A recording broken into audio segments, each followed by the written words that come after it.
Wilayah hukum Polres Kediri Kota Selasa siang kembali disatroni pelaku pencurian pemberatan disertai penyekapan. Kini menjadi korban perampokan sebuah koperasi simpan pinjam di Jalan Suparjan Munggu, wilayah Kecamatan Mojoroto, Kota Kediri.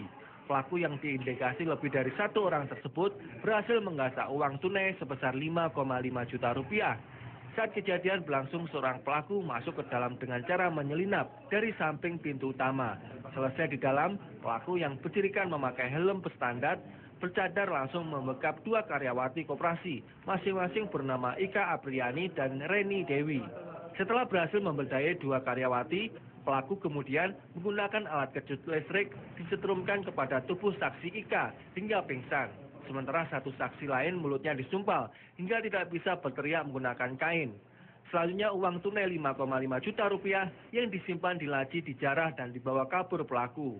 Tim identifikasi Polres Kediri Kota yang menerima laporan terkait kejadian ini langsung meluncur ke lokasi melakukan olah TKP. Ada tamu tadi diundang karena mengerti jalan raya sehingga masuk lewat garansi mobil.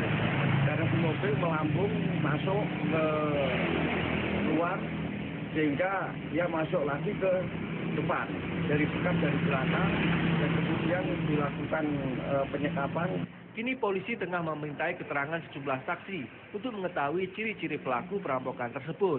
Diduga kawanan perampokan ini telah mengetahui keadaan sekitar koperasi sehingga leluasa mengacak-acak kantor koperasi.